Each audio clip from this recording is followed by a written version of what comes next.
Turn this shit off.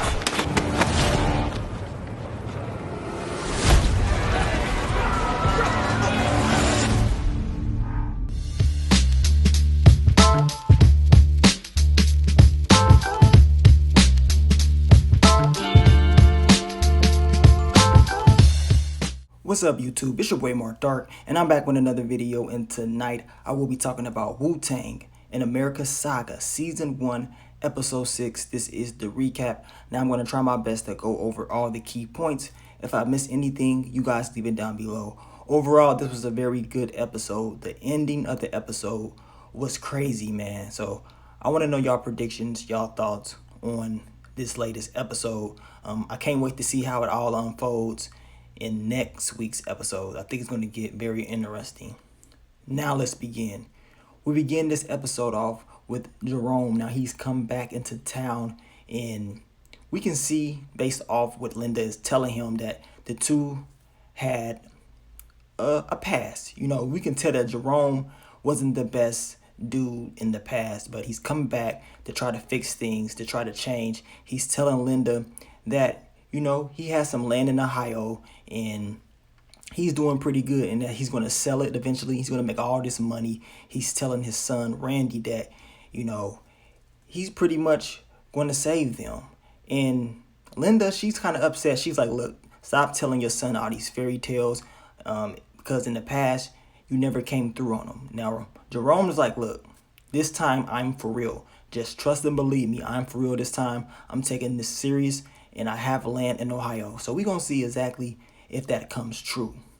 Now we see Shy, and we can tell that he's feeling that jealousy. He wants the fame of Shotgun. Now, the Killer Hill track is still banging on the block. And Shy's like, man, you know, I need something like that eventually.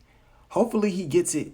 Well, we know he's eventually going to get him his own banger down the road. Your girl Linda goes to Larry and to pay him off, but she has a late payment, and you already know if you have a late payment, that means interest. So now she has to find out a way to get more money to pay off the Italians. Things ain't looking too good for her, man.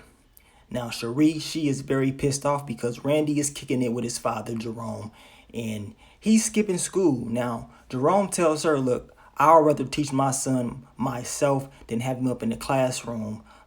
The dude ain't seen his son in a while, so I can kind of understand where he's coming from. As long as he ain't missing out on school every single day, you know, I can see where he's coming from. But at the same time, the kid does need his education, but his dad seems cool as of right now, at least. Then we get to your boy Bobby. He goes back to the music store, and the owner is like, look, dude, I got to sell these tapes. Bobby doesn't have the money right now because he's trying to pay for his mom with the Italians, and he's like, look, can you just hold them for me, please? And while they're talking, he sees these white boys come in, and the owner of the store tells Bobby, like, look, they come up this way because they're trying to buy weed and stuff, and this is where they come. This gives Bobby an idea, so he goes to Dennis, and he's talking to Dennis like, look, we can make some quick money from these white boys. So they go, they sell some weed. It's quick, easy money. Everything seems cool at first. It doesn't seem like it's no issues at all. It's almost easier as when it was in Manhattan making that easy money. But things start going wrong. Now they meet the white girl there. And the white girl, she seemed cool. Everything was good. They had good conversation. Wasn't nothing serious, you know. And then we see the white boys come up. It seems like they didn't want them in that part of town. Next thing we know, your boy Dennis, he ended up just stealing on one of them. They end up getting into a big fight. Next thing you know, they get jumped. And your boy Bobby got a big gash over his head. He's leaking. And he has to go to the hospital. Now the boys, they roll right past and didn't do a damn thing. Because they don't care. They don't care if a black man is on the ground bleeding. Who gives a damn, right? Now, your boy Bobby has to go to the hospital. Bobby gives Dennis some money to give to his mother. And that way she can probably pay off the Italian something. Now Dennis, he goes over there. He gives her the money. And we see Linda. She's kind of upset. She's like, is this it? But she takes the money. And she's like, look, I got to get up out of here. I got to go right now. Which leaves Dennis there. And once Dennis is sitting there, your girl Cherie comes down the steps and says, why haven't you been answering my pages? You know, what's up with you? And we already know with Dennis, he's just like, look, I don't want to have you carry on all my negativity, all the stuff that I'm going through. I don't want that happening. And, everybody's going to find out about us. Now, Cherie makes it clear, like, look, she doesn't really care. She accepts him for who he is, and she wants to be with him. They make up, and we're going to see how this plays out. I hope in the next episode, everyone finds out about the two. I know this is one of the main storylines that people want to unfold. I just can't wait to see Bobby's face and Divine's face when they find out that Dennis is smashing his sister. Now, Linda, she plays the numbers with that money. She's taking a huge risk. We already know the numbers are very risky, and we already know she's not going to win, which is going to cause problems. She's going to have to find a way to pay them Italians off. Now, Randy is talking to Jerome, and they talking about Larry and stuff like that. Jerome put two and two together, and he goes and talks to Larry himself, and he does the good deed. He pays off Linda's debt. Yes. So now she doesn't have to worry about the Italians no more.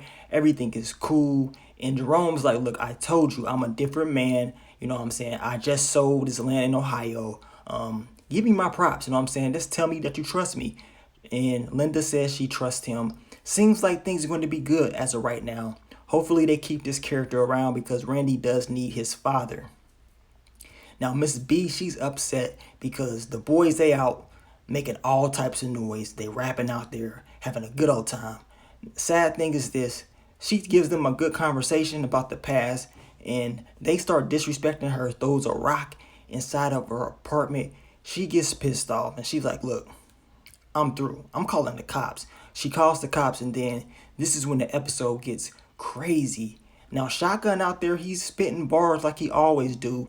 He pretty much calls Shy out, talking about he don't rap no more. And then this just ticks Shy off, man. He's out there spitting bars. He's going in. This is the moment he's been waiting on to try to finally get back at Shotgun and finally get the respect that he thinks he deserves on the block. He knows he's good, and he wants everybody else to know it as well.